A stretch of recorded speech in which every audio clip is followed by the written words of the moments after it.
Ladies and gentlemen, welcome to my teaching video, Performance Management Systems. When we talk about the art and science of performance management, the ultimate solution seems to be a complete system in which every performance can be managed. However, although there are a lot of concepts that try to convince us that they're working, this is a rather challenging topic. So come with me for a few minutes to get a hunch of what performance management systems can do or cannot fulfill.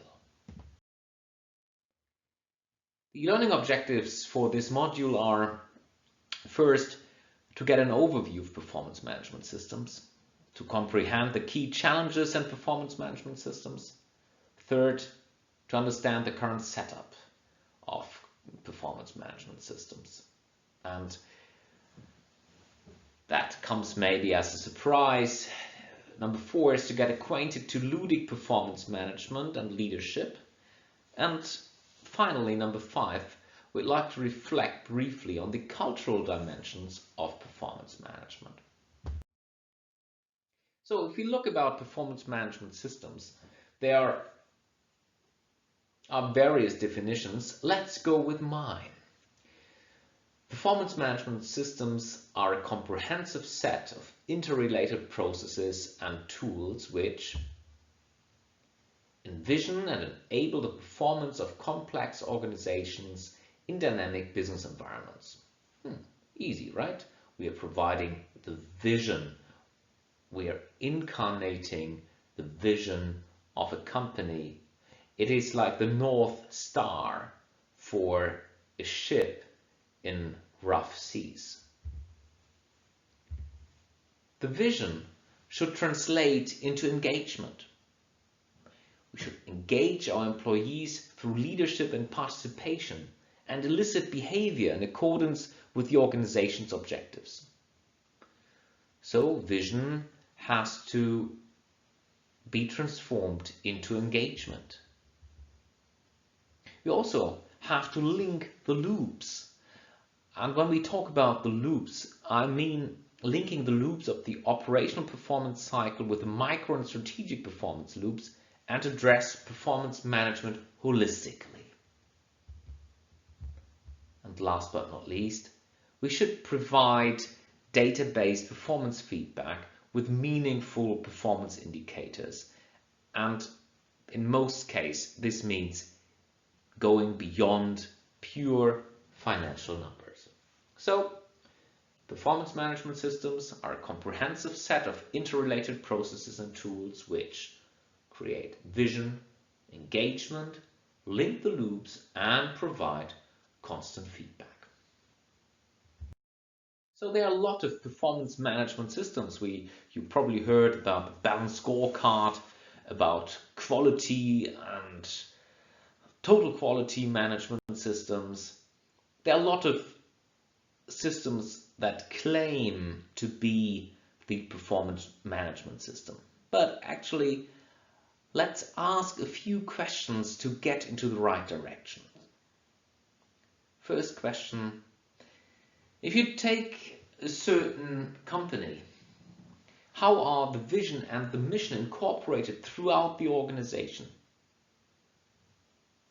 If your company has no vision and mission, probably there is no performance management system, at least no explicit one.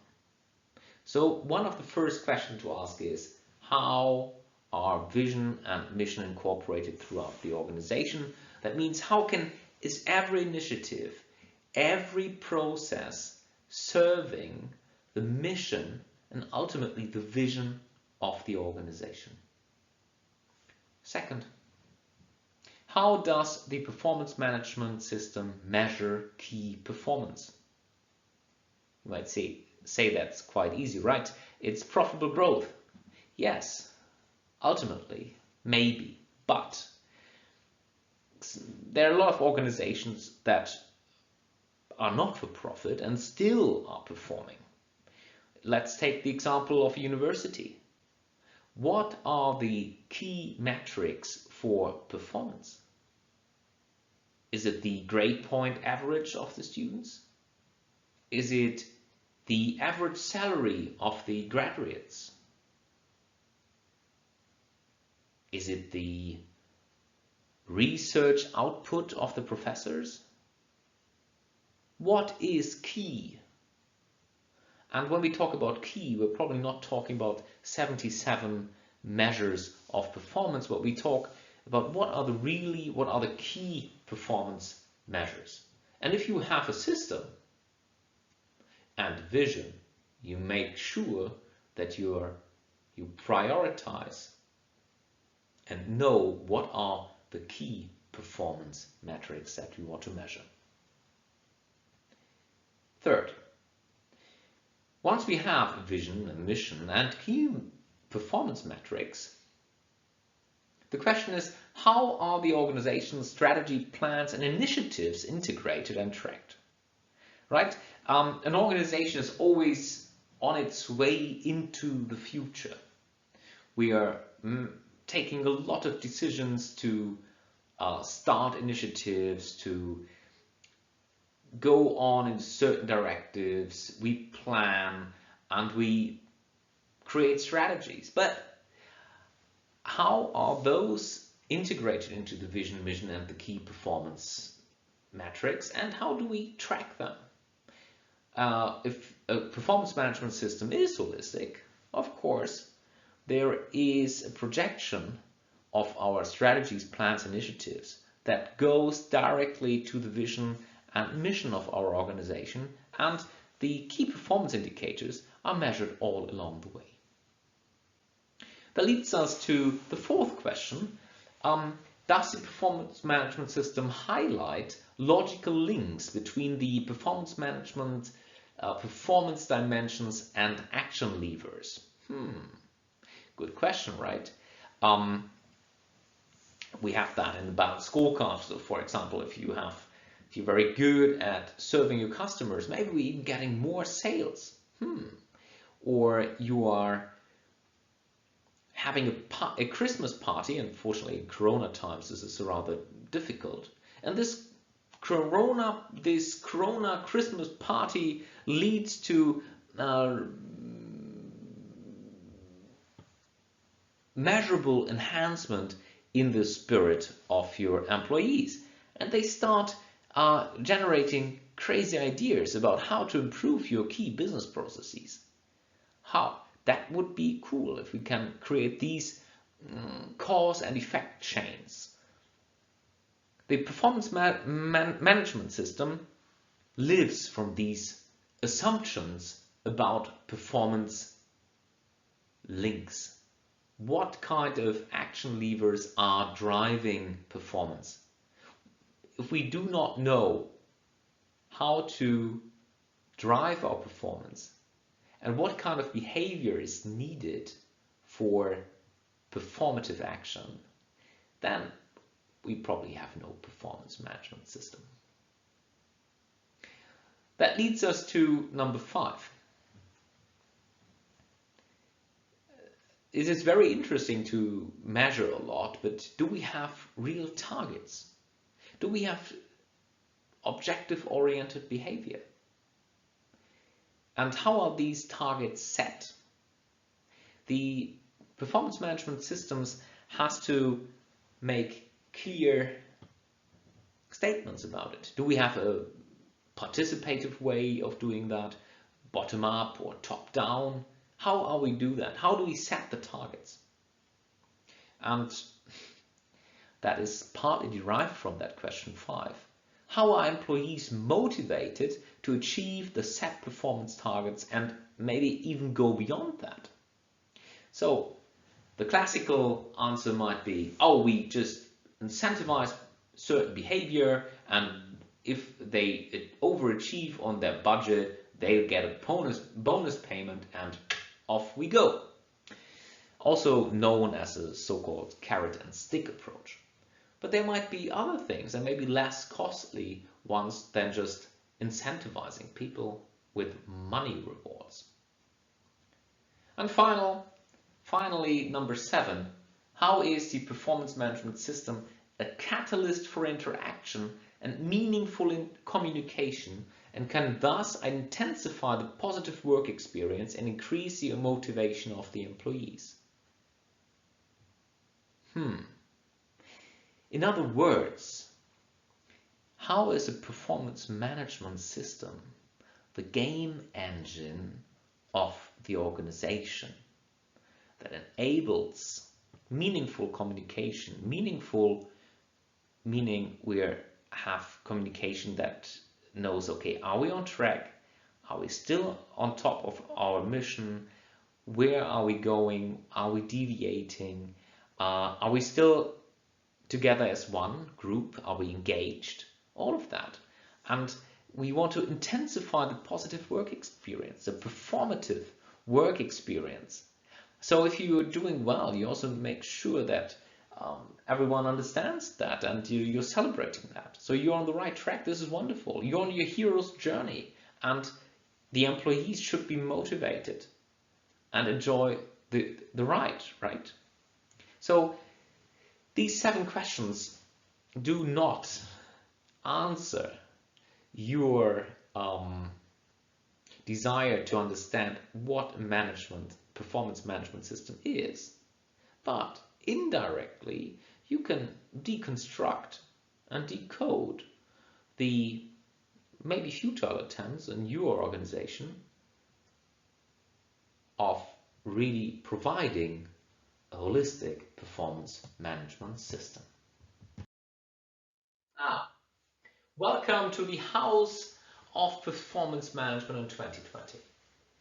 So I tried to visualize what it would mean to create a performance management system in the 21st century, maybe in 2020.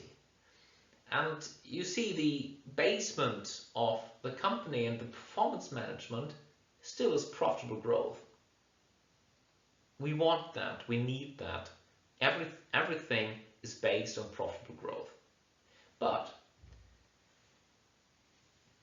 in order to achieve our vision, that means how can we create business models? How can we orchestrate all our initiatives, strategies, and so on to fulfill our mission and vision, and thereby create profitable growth? We see that we have to start rocking, right? We have this performance loop with objective setting, action planning, execution, assessment, and rewards. This is at the center of performance management, has always been and will be. And I'd like to start here from the center and move along. So we have diagnostic controls. Diagnostic controls are a very important first step into understanding whether a company or an organization is performing well. It is like going to the doctor. He takes your weight and your pulse and your heartbeats and your lung volumes, and your doctor might say, okay, whether you're fit or not. This is just by diagnostic controls. Diagnostic controls will, for companies, will look at, what has been your performance over the last years? What is your EBIT, your net income, your sales CAGR, and so on? This is very important to know all of that, but it is not the last and best way to control things. The next step would be cybernetic controls. Cybernetic controls would mean we are objective driven, and we look not only about what we're doing, but we try to put people into the creative pressure of setting objectives and making every action towards the achievement of these goals meaningful. Cybernetic controls, plan and control. This probably has always been the driving machine of organizations, successful organizations, empires, and corporations. What we see in today's world is the opportunity to have self-controls. That yes, the cybernetic process might still be in place, but you don't need anyone to tell you that you've performed well or bad. The system does, and it might actually even reward you accordingly. That's fine. Self-control is important. It tells you whether you're doing good or bad. You might use your smartwatch to do that. But what is even better are interactive controls. Interactive controls means you have cybernetic controls. You're in a target setting and control environment, but this is perceived and orchestrated as a social process. That means your managers, your colleagues, they're all there. And you're defining your goals, you're committing to them, and you're revising your performance over a certain period of time. That can be, you can see that with Scrum and OKR, a very, very active and highly popular way. Okay, so this is the core. But there are also two side pillars, the red pillars. So on the left hand, we have performance technology, and on the right hand, we have high performance culture. And let's start with the performance technology. Performance technology has dramatically increased over the last decade. Big data analysis enables us to go into so many areas and work on so much data and come up with, especially in combination with machine learning, come up with a really data-based management system. Usually we make assumptions about what are we doing and how are we approaching our goals, but with big data analysis and machine learning, we can actually substantiate our claims and of course falsify what we thought was the right thing. But this kind of learning is on super speed. We all have the old things of ERP systems, and what is maybe new is the BI system, business intelligence systems that track even bigger areas of data or collect the relevant data from the ERP system. We have bots and RPA, that means robot process automation, and they help us to perform even better. There are sensors. These sensors will make sure that we can track performance. Coming back to our smartwatch, my smartwatch can tell me how well I slept, whether I went running today, how many steps I walked. If I feed it, it can walk. It can tell me what to eat and when to go to sleep. These sensors are very powerful, and they're integrated in every part of our business life. Okay, I don't want to go into the panopticon of technical surveillance and performance control, but I'd like to go to the other pillar, which is the high performance culture. And here we've seen a clear change.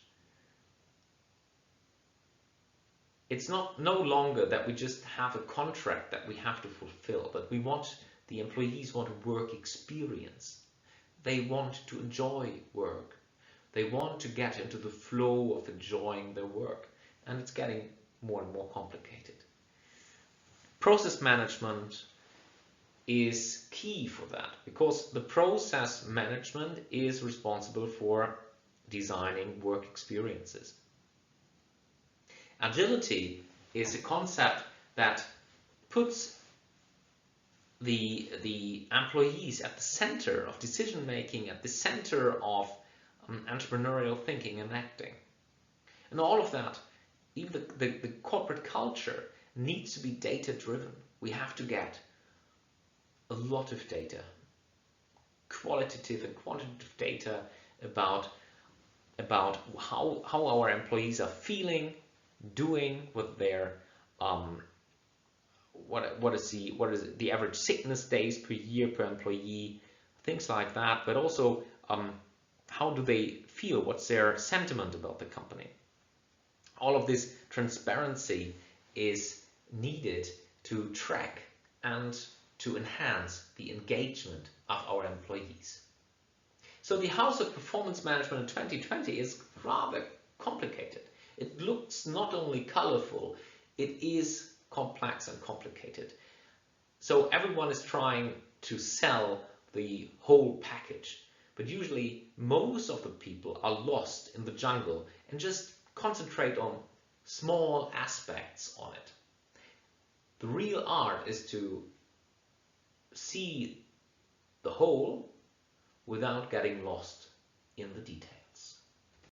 Yep, and I think we've already evoked the topic of ludic leadership, and in performance management system I talked about the game engine, but once again let's talk about the performative work experience as a game, and the ludic leadership approach tries to generate a dopamine buzz experience for employees. So they are almost in this almost addictive performative work cycle thing where they are constantly working, fully engaged and with all their creativity and entrepreneurial spirit. This is happening as far as the gameful interaction controls are concerned within the social control. We have a social community that's very important. We have Scrum, Kanban, OKR that give us constant interactive controls. We have a set of competitions to really get the most out of the employees. Not to, you might say on the one hand, this is just exploitation. On the other hand, we know that to create the necessary experience, we have to just get as much dopamine into the brains of our employees. And why not, if that is also good for the company. The ludic information systems, talked about that in a different place, are not yet fully there, right? Hedonic information systems are theoretically available. I refer to them as the World of Warcraft-like SAP system, but they're not there yet. But they will probably come, and all these interaction controls will feel like you're not in a company anymore, in a very performative driven theme park. You have a lot of team events. You have you're not only in this operational business cycle, but of the gameful interaction controls, you are also in the innovation culture side, where idea management, learning culture substitute what you formerly had as strategic management, right? Where you have a superior mind that plans ahead the next 10 years for you, and then everyone just has to follow the plan. In today's world, these plans are obsolete as soon as they are printed, and getting or harnessing the entrepreneurial spirit of employees is key. So creating this marvelous dopamine-driven performance loop for employees that will fuel the engine of our company is absolutely key. And what can we do? We can create epic meaning. We create the architecture that goes along with it. We create these symbols and new narratives that will make these our players, our employees, be very proud of their world. So if you take World of Warcraft, the architecture, the symbols, the narratives, this is all epic.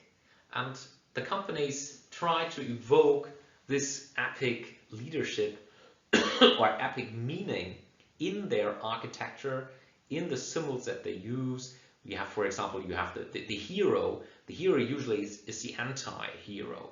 The owner of the company is sitting with everyone else. He's very normal. He's the anti-hero. That is the symbolism of the 21st century. The narratives, however, are still very cool here. So they put everyone on a hero's journey. Every employee is on a hero's journey. All their endeavors are not for waste. No, they are part of a collective adventure. And a leadership that is aware of that will create town halls, meetings that will, or all hands meetings that will take everyone with them and show them what they've done this week and how well the company has performed or what kind of struggles they're in. The employees want to be part of that epic story. And yes, it can be delivered. Yes, and leadership. If you have to concentrate on the work experience of your employees, your job becomes different. You're no longer just the best player in your team. No, you are maybe the mentor or the coach of like in a football team. You're not playing. You have to make sure that they win, and it's completely different set. So designing work experiences and controlling performative work experiences becomes a key job of the Ludic leader, and mentoring, coaching the individual players. One additional aspect of performance management are the cultural dimensions. You might say performance management is the same here in India, in Russia, in England and Indonesia, but it's not. Gerd Hofstede came up with a very powerful concept of dimensions of culture, and two of those dimensions he used to create a matrix for different performance management control systems. They are basically natural to certain cultures. So we have the two dimensions. The one is power distance, and the other one is uncertainty avoidance. So let's talk about the power distance. The power distance is about how we accept that people on a different level, our superiors, act differently to us. We allow that they will lie to us, that they will have a dramatically better lifestyle than us, that they domineer us, all of that. So if this acceptance of that is correlated to a high power distance, whereas a low power distance would be more like equality, would be more like more like the understanding that we are more democratic and we are more ever participative. Uncertainty avoidance the uncertainty avoidance means that most of our people are avoiding uncertainty, but certain cultures more than others. And uncertainty avoidance is a tendency of a culture or society to avoid uncertainty. Of course, they cannot avoid uncertainty, but they exchange plans with uncertainty, and so uncertainty avoidance cultures spend a lot of time to hammer out the future and make sure that this future is exactly as we want it to be, and if not, we try to deal with that. Okay, let's take some examples. A low power distance country with low uncertainty avoidance is, for example, England, Jamaica, and the Netherlands. So in these kind of cultures, anything goes, right? It's like a market. So you can negotiate. Everything can be negotiated. Everything is up for discussion. That means your personal role, your personal status is up for discussion all the time. But also, we understand that things are changing, right? And low uncertainty avoidance means we embrace the opportunities and also the threats of the moment, and we especially look for the opportunities. And this is referred to as the market model. The US is another example of that. If you move on to the red model, this is a machine model. Here's low power distance is paired with high uncertainty avoidance. These are countries like Germany, Austria, or Israel. Now, people they hate uncertainty about the future. So they want everything planned and straight, but they hate to be dependent on individuals. So they try to plan ahead. So if that is happening in the future, this will be the consequence. And they try to, a good machine model culture tries to create procedures for everything, right? They try to get if-then clauses for any particular moment. And then they stick to it. The good news is they do not depend on individuals to take care of unprecedented events, which is true for the pyramid model cultures that we talk about: France, Spain, most of Latin America, Russia. And the pyramid model means that, yes, there is higher power distance, remarkably higher power distance than with the machine model, like in Germany or England. At the same time, there's high uncertainty avoidance. So here, instead of having algorithms to deal with the future, we create hierarchies. So based on the hierarchical level, I have to deal with the uncertainty and transform uncertainty into certainty for the people below me. So this is the idea of the pyramid. On top of the pyramid stands the one who creates most certainty. And then we have different hierarchical levels, and they all will deal with the uncertainty as it appears. And most of the individuals who are not the part of the hierarchy, they will live in a rather tranquil world. This is a pyramid model. The family model then, mostly Asia, Arab world. The family model has combines high power distance with low uncertainty avoidance. That's a different story, where we have usually one person who decides everything, the pater familias, or I've seen a lot of women actually in this position, also in China or Vietnam, and they take all the decisions every time. And the individuals are not, there's just one head, and that head will decide everything, and all the others might have fancy titles like director or vice president, but they actually have nothing to say. So this model is, you might say this sounds rather immature, but it's not. It has been very successful. And it is a model, you can see it in India as well, that has brought success and wealth to many nations over the last decades.